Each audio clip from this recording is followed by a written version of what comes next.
Human Rights Radio 101.1, redefining broadcasting.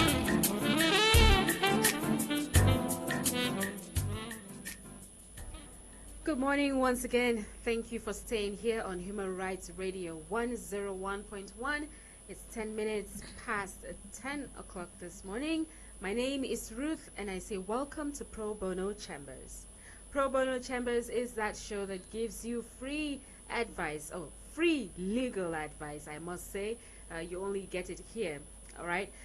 This happens because we have our in-house barrister who gets to weigh in on your questions, and she gets to give you those legal advice that you naturally would have paid for, but we give it to you free right here, only on Human Rights Radio on Pro Bono Chambers also. Good morning to you, Barrister Laddie. Good morning. It's indeed a pleasure to have you here. We missed you yesterday. Yes, it was not Yeah, deliberate. you were a bit under the weather. Yes, So hope you're feeling much better today. I'm better now. Okay. Thank you. And you keep feeling better. Thank you. All right, so she's available today, and we are so happy that she's here. Yesterday, most of the things we did were in her absence. So I mean, I'm not a lawyer, so I tried. All we did was have so some people call in to share their concerns, their questions, their problems that has to do with the legal framework. So we put the ones we could. We noted them down, and today, like I promised yesterday, she will be taking a look at these issues and give you the advice that you need accordingly. So without wasting much time, let me share this particular one. This person called in and said that his tenant has not been around for over a year. Yeah, for over a year plus. So he's not been paying, and this tenant locked down the house. So he's not in and he's not been paying and he's just not coming back. However, he did say yesterday, Barrister Laddie was not here, so he said he called this person and the person, said, hey, he's coming. So it's been over 1 year, no payment, he's nowhere to be found. What does this landlord do in this situation?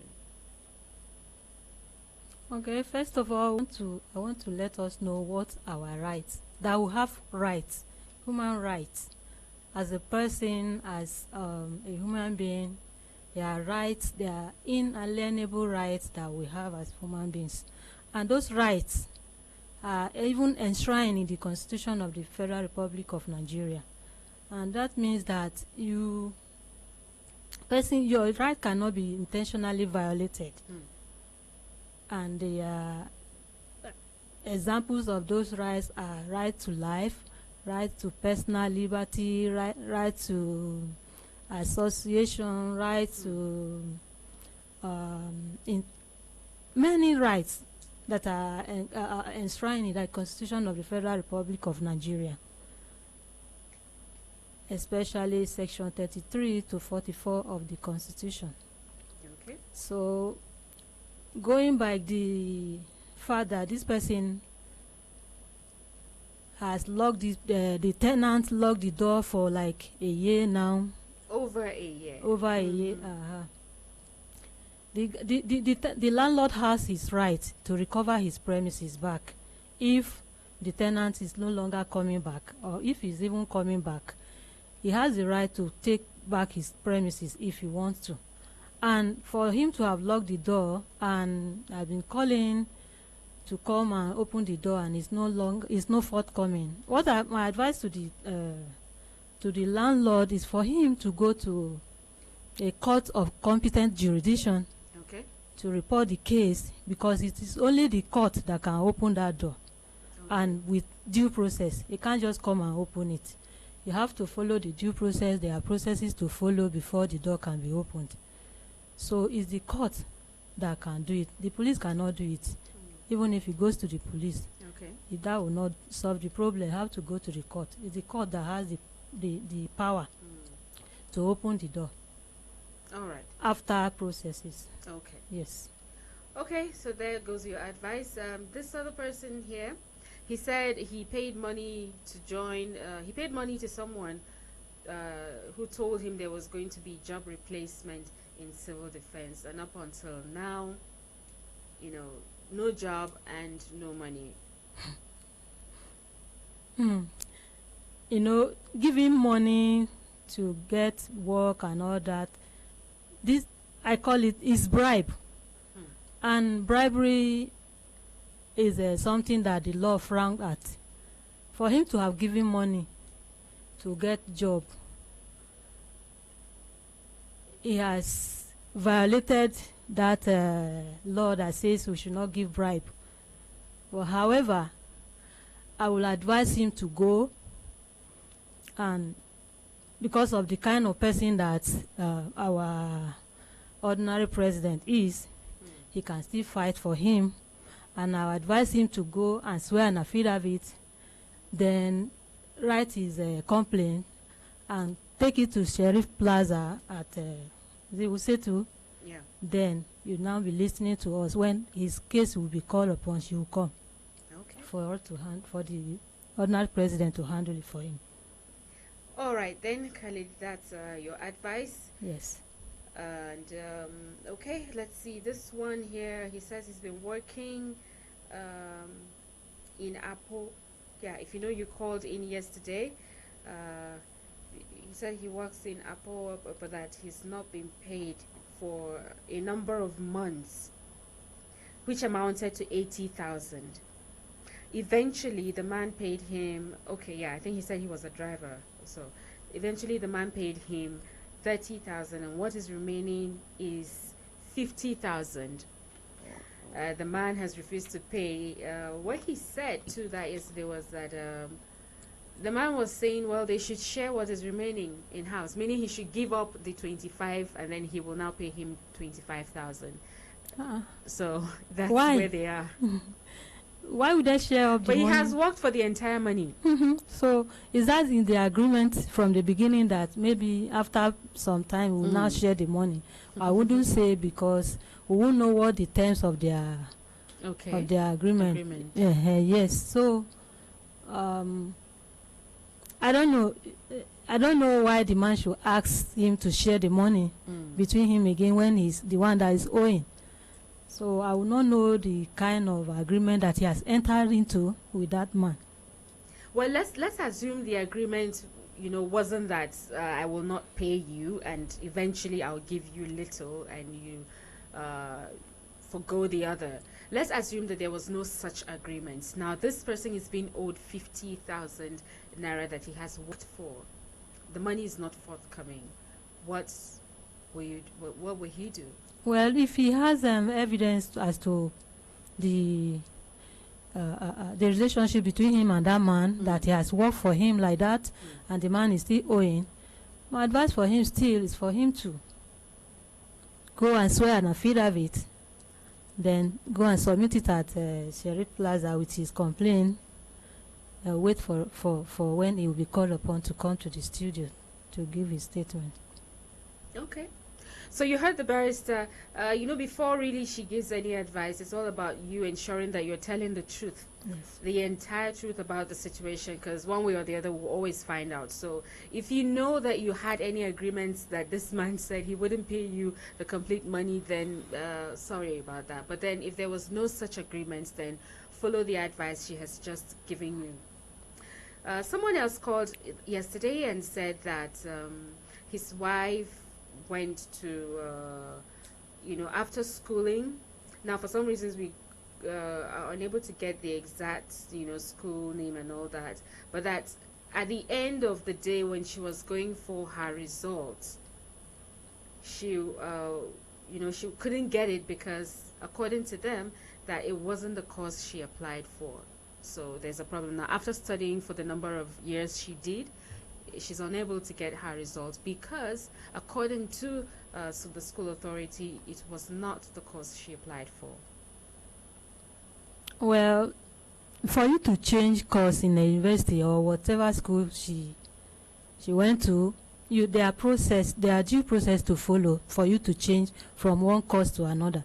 Even if what you applied for is different from what they give you, and you want to change it, there are processes, there are forms to fill. I don't know if the caller followed that due process and was given the admission and before, and they are now still denying the result. Okay. I don't know. We have to know whether he followed that process before he got that admission.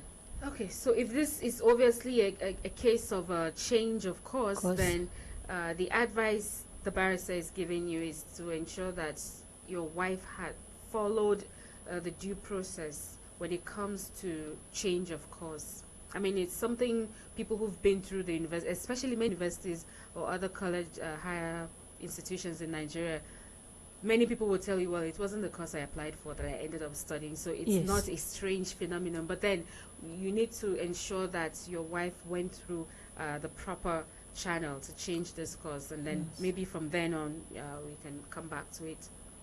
All right, moving on, we have this one from... He said he works in Suleja with a certain organization, but then he became sick. Yeah, he became sick and moved. Okay, let's see. Before I get it wrong. Well, for 5 years, he worked with that organization for 5 years. He was posted to Maiduguri, and eventually he was sick and could not continue at the time. But when he returned to office, they had replaced him with another person. Okay, so after working for that organization for 5 years, something happened along the way. He was sick, and after he, got back on his feet, he went back to the job, and it wasn't like they were not aware of it. They knew, and it was like, okay, just get well. But when he returned, he was being replaced by another person. Now, he said that he is not, the job is no longer there. They just told him, okay, go on, we'll get back to you. We will fix you somewhere else. And it's been a long time now. They have not discharged him from the job, yet they are not paying him anything, just nothing is happening. There is what we call the principle of or the authorian pattern in law. That means you should hear from the other side before you reach a conclusion. This person that is saying it now, we wouldn't know whether he notified the organization that he was sick at that particular time, that he was posted to that Maiduguri. Well, he said he did. That he said he did, yeah. And was documented that he was sick. Okay. Possibly. Because, when he returned, there was nothing, he didn't say they, penalized him for just being absent from work. The only thing was that, of course, we understand that when you're not there to fill in the position, of course, the organization will not wait. They get someone fill it up. It makes sense. So when he returned, it wasn't a case of, why are you just coming? Instead, they say, okay, we'll find how to, meaning, they were aware. Yes. Okay. In that situation, I would still advise him to do the same thing I was telling the other people, to come to this place to go and swear to High Court and swear an affidavit, then write his complaint and go to Serif Plaza to submit it there. All right. It's Probono Chambers on Human Rights Radio 101.1. My name is Ruth. I have been speaking with our in-house barrister, Ladi Ape. We are responding to calls received yesterday on the program. She was not on seat for some reasons, but then we promised to give voice to these messages and, of course, get the advice out there to you. So I remember telling those callers yesterday to ensure that they tune in today at this particular time. So I want to believe they are listening in on all the advice. We have a few more, but at this point we would like to go on a quick break. We'll be back, and Pro Bono Chambers continues here. Join our diverse team of legal experts as we provide education and guidance to you, our listeners, on a broad array of issues raised by the modern legal landscape, absolutely free on Pro Bono Chambers, airing on Human Rights Radio 101.1 FM, redefining broadcasting. Human Rights Radio. Your right, my right, our right. Everybody's right is protected. Human Rights Radio 101.1, redefining broadcasting.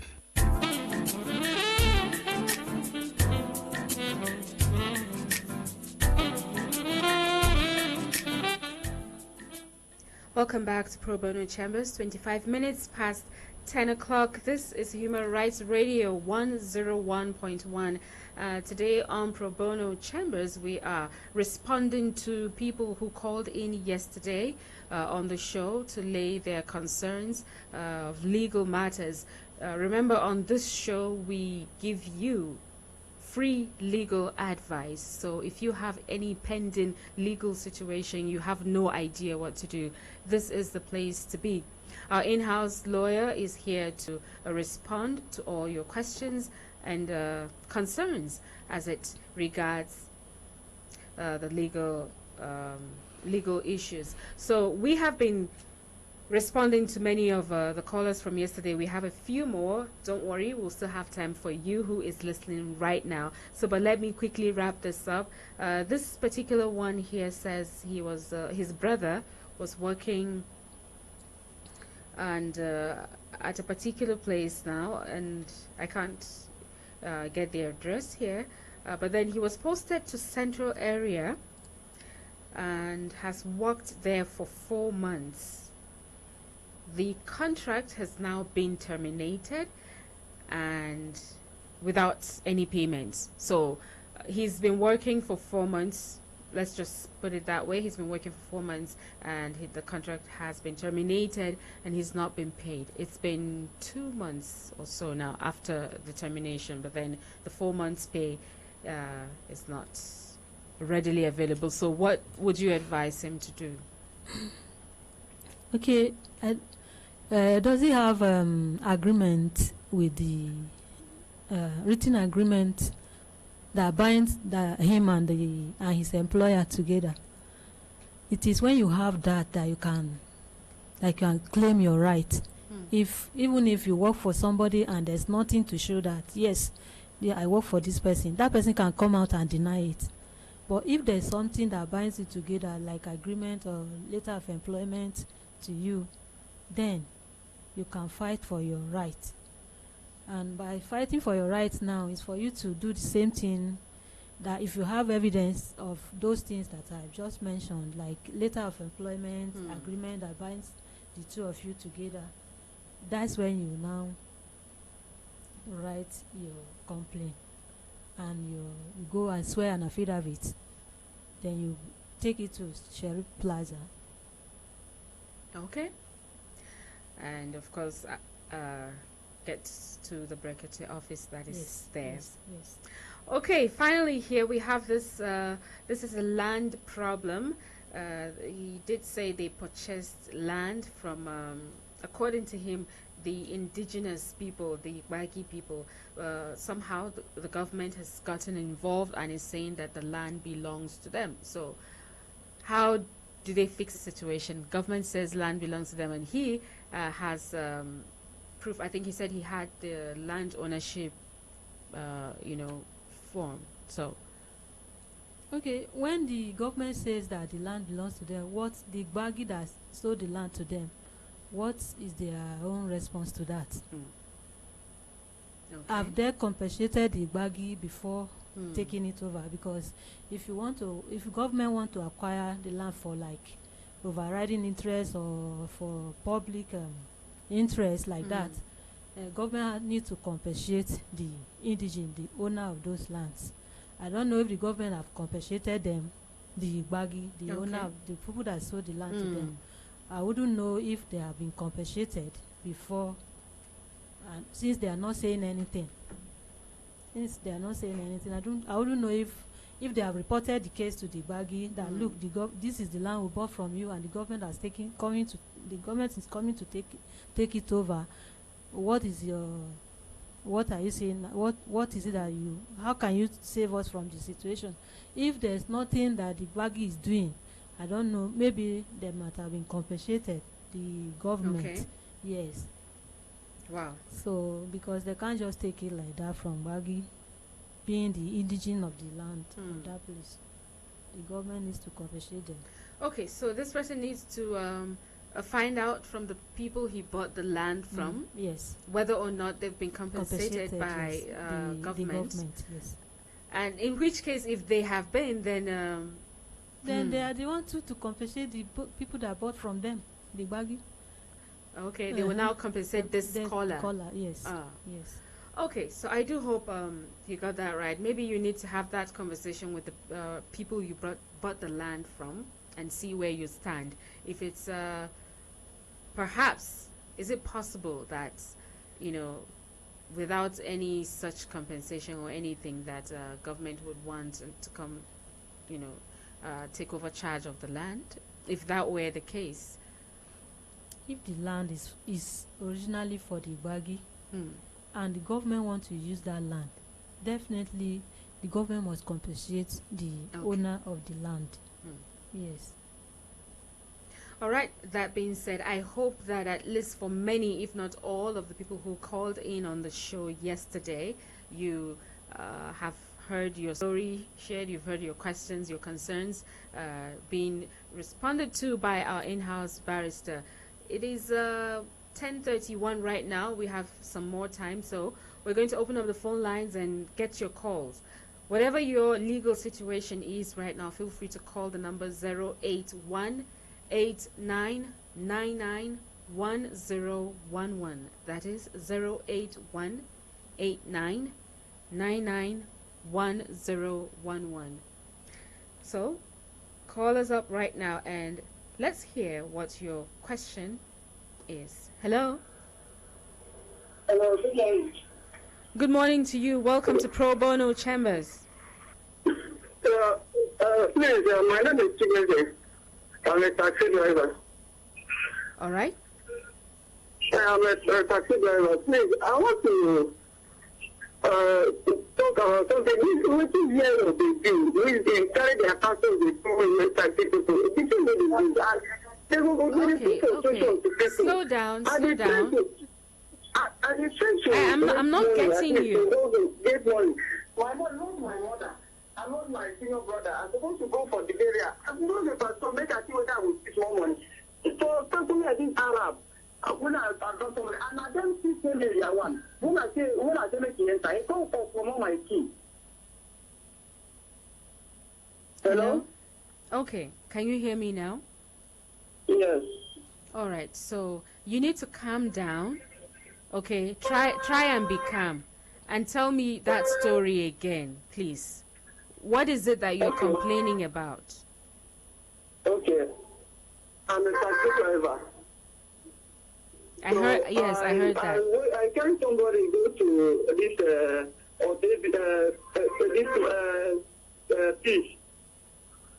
this thing.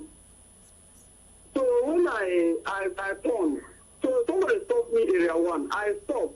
So I carried the woman. When I reached Otako, this Arab, another person stopped me in area one. So I want to catch the woman. One other guy, they use another door three. They block me, they say area one, I say enter. So the guy removed my key. Who was it that removed your key?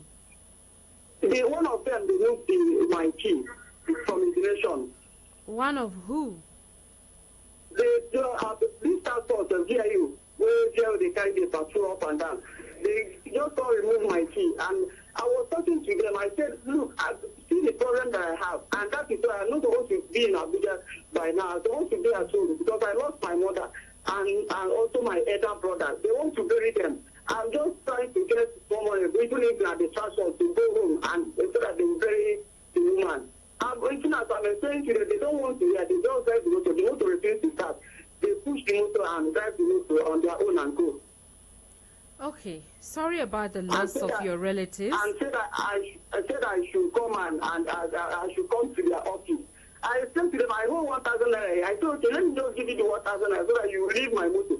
Then let me go and try and know what I will do about my traveling. I want to travel. I need money to travel. They say they just overlook it. With other people, they do the same thing. They drive to me and go. Okay. Like I was saying, sorry about your loss. Yeah. Did they tell you why they seized your key? No, it did not tell me. So you have no idea why they did what they did? I don't know. They have been doing it. When you stop to carry somebody, they will It just sounds okay. They have been doing it to people. Okay, it sounds to me that it's possible that you were not supposed to pick a passenger at that point. Because at least I know sometimes. I know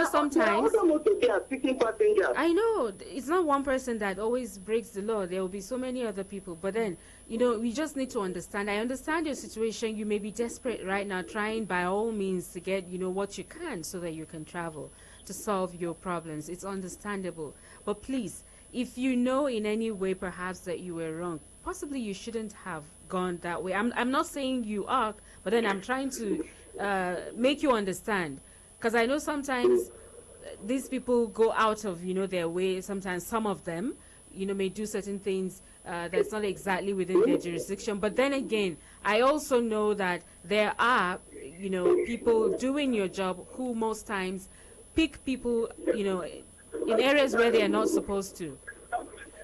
So how can I help you now?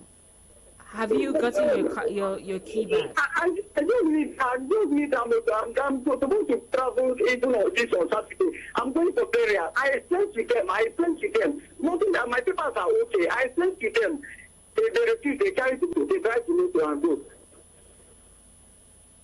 Okay, so are they giving you any fine? Anything you need to pay? They said I should come to your office. I'm just breaking now. They don't even allow anybody to enter the motor. Okay, so try and be calm. Go with them to the office, and I just hope you find a way. Someone would listen to you, okay? Just try and be calm. Try to be calm. Go to the office like they said, and speak with whomever you need to. I am sure somehow someone would listen to you, and you may get your car back. Okay? Okay. Sorry about that.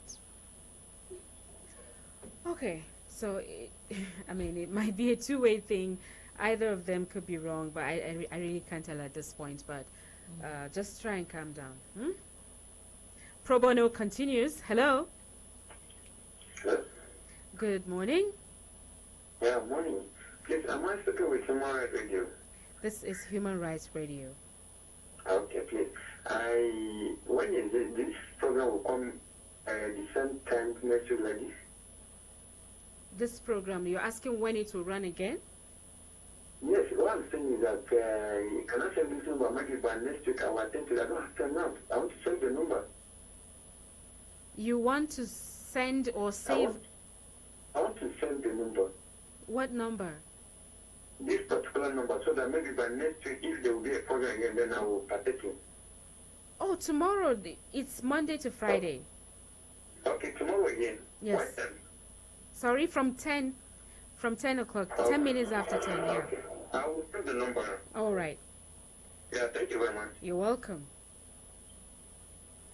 Pro Bono happens right here on Human Rights Radio, Monday through Friday, 10 minutes into the 10 o'clock hour to about 10:50.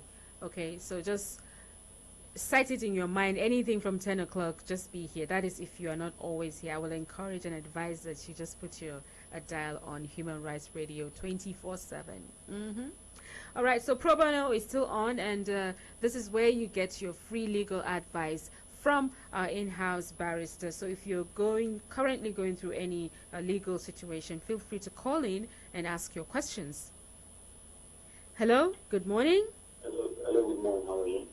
Fine, thank you. Who am I speaking with? Yeah, I complained yesterday about one of my brother that he stand for somebody for shorty, and I didn't hear anything adverse. That's why I called back. Okay, Moses, what did you say about your brother? Yeah, the boy is a policeman, and he's shorty for somebody, and the person run away, and they give him 2 weeks to come and bring the person. Because they arrest the guy, they detain the guy after some days, and they leave them to go and look for the person. When the person comes, after 2 weeks, you don't see the person. After 3 weeks to 4 weeks, you get the person and you bring the person. Before you call now in office, they told him that As the first man, he's not supposed to do that. And they dismiss the guy for some years now. And the guy is trying best, but there's no way, because of this program, that's why I decided to call back. So that if there's any connection or if there's any way able to help us, that's why I call. But I didn't hear anything. She don't have mission to the video. Okay. The person your brother shot it for, where is he? Is he in any... The person, as they told him to go and look for the person, he bring the person, hand over the person to them before they say, okay, his hand is come out, but in the office they dismiss him for the job. They did what? I said in the office they dismiss him that the first man is supposed to come and shot it for somebody. Okay, your brother was dismissed. Huh?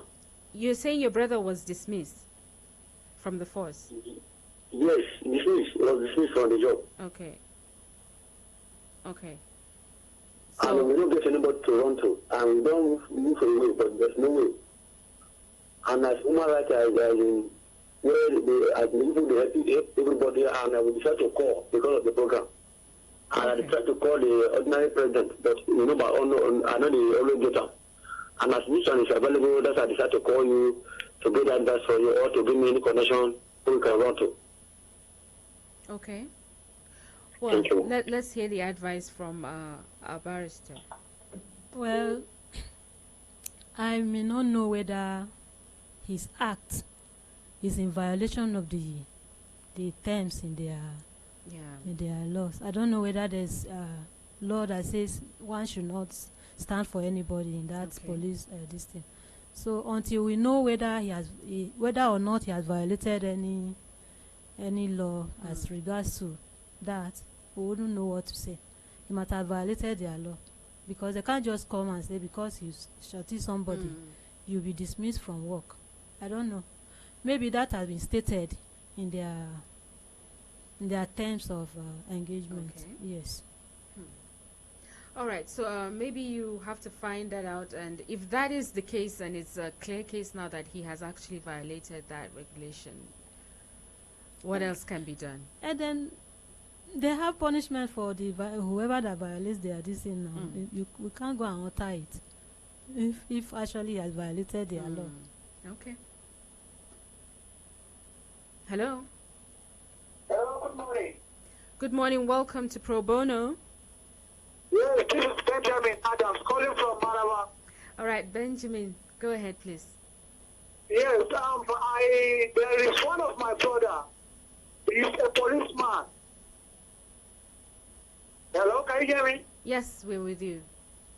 So my brother, he died since 2010, and I'm the only person that will work on his money. So I don't know how I don't know where will I start. Okay. Can you go back on your story again, please? I said there is one of my brother, my senior brother. He died since 2010. Okay. So since he died, so I don't know where I will start to get his property. Okay. Where's his property? Huh? Where is your brother's property? He serves in Lagos.